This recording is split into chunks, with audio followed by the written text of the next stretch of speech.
लीला कोई ना जानी, विधि हुन नारी चरित गति जानी। विधि हुन नारी चरित गति जानी। देखिए कुछ होने वाला है। धीरे धीरे समय चलता गया, प्रवाह में काल चक्र चलता है, रुकता नहीं है। जिस प्रकार काल चक्र चलता है, हम आप पूरा जीवन व्यतीत कर देते हो, कहते हैं भाई थोड़े दिन भय।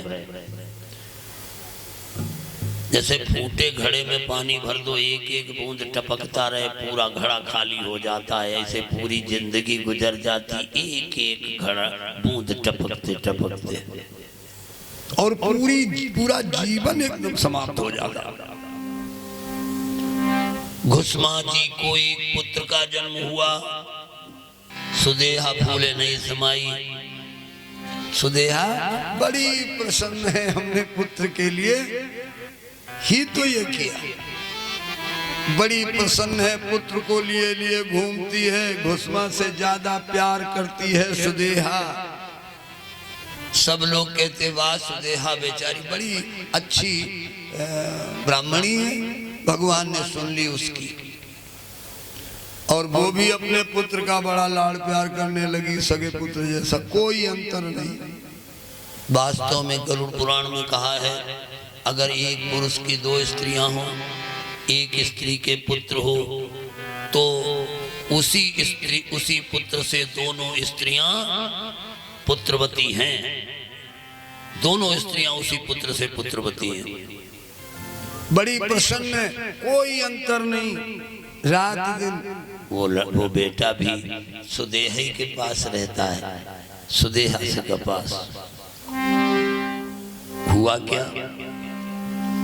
बड़ा हुआ बालक जभी पुत्र वधू गई आई। सास कौन मेरी सगी गई मर्म को पाई। बालक बड़ा हुआ, बालक का विवाह हो गया।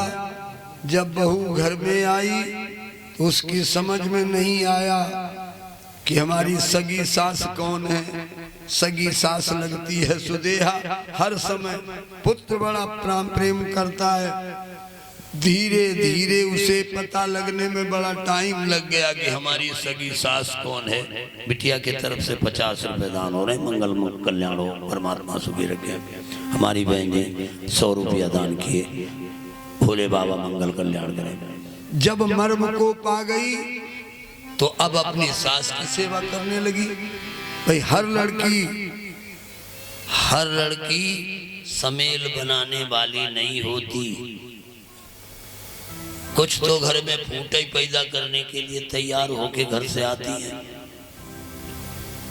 जब उसको ये पता लगा कि हमारी सगी सास घुसमा है, अतुल कुमार मिश्रा जी 101 रुपया दान कर रहे हैं। आप लाइव से देख रहे हैं, जहां से भी देख रहे हो, प्रणाम करता हूं। लेकिन हमारा एक चैनल जो है उसको सब्सक्राइब जरूर करना। पंडित सत्येंद्र व्यास जी लगातार हमसे पुराण आप तक भेजने का प्रयास करेंगे। ये सुन रहे हैं आप श्री घुसमेश्वर महादेव की कथा। जब उस बहू को पता चला कि घुसमा हमारी सगी सास है, तो यहीं पर भेद बनने लगा। घुसमा की सेवा करती, सुदेहा के कहने को टाल देती। जब टाल देती, घुसमा की सेवा करे, आज्ञा सब सर धरे। आज्ञा दे सुदेहा जो भी उसे टाल जाती थी।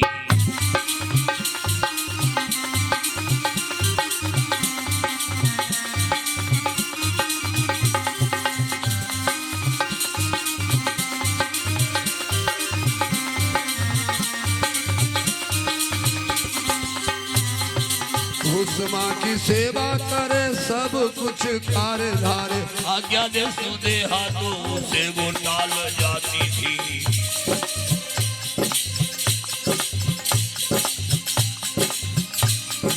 दाह अग्नि का स्वभाव, दाह दिन रात हुआ। कभी कभी बाचिक लड़ाई बन जाती थी।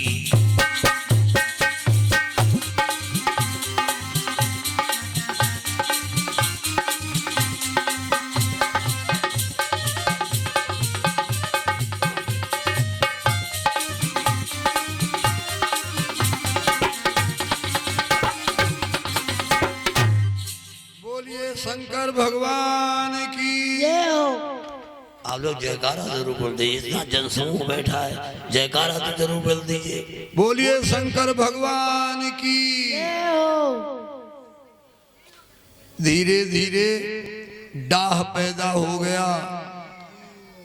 राम रूपी एक जन्म से दान हो रहे हैं, 101 रुपया। परमात्मा भोले बाबा व्यासा सिंह की तरफ से मंगल कामना। तो ईर्षा द्वेष पैदा हुआ। ईर्षा के बाद उसका और वृक्ष बड़ा हुआ तो दाह पैदा हो गया। दाह माने जलन, जलन पैदा हो गई। क्रोध एक आग होता है। क्रोध एक आग होता है और जिस शरीर में क्रोध उत्पन्न होता उसी को पहले जलाता भी है। अच्छा एक बात बताया, जिस घर में आग लगे बहु घर पहले जल ही पड़ोसी, वही घर पहले जलेगा जिस घर में आग लग जाएगी। और क्रोधी व्यक्ति ये समझता है कि हम दूसरे की हानि कर रहे हैं। क्रोधात् भवति सम्मोहा, सम्मोहात् स्मृति विभ्रमः, स्मृति नाश बुद्धिनाशो, स्मृति भ्रंशात् बुद्धिनाशो, बुद्धिनाशात् प्रणश्यति। क्रोधात् भवति सम्मोहा, जब आपके अंदर क्रोध होता है, गुस्सा होता है तो बुद्धि सम्मोहित हो जाती है। और जब बुद्धि सम्मोहित हो जाती तो बुद्धि सम्मोहित हो जाती, स्मृति भ्रंशात् बुद्धिनाशो, बुद्धि नष्ट हो जाती है। और जब बुद्धि नष्ट हो गई तो बुद्धिनाशात् प्रणश्यति, बुद्धि नष्ट हो गई तो सब कुछ नष्ट हो गया। अरे है तो शरीर में बुद्धि, इसीलिए गोस्वामी जी ने विचित्र बात कही। क्या? होई बुद्धि जो परम सयानी, तिन तन चितवन अनहित जानी।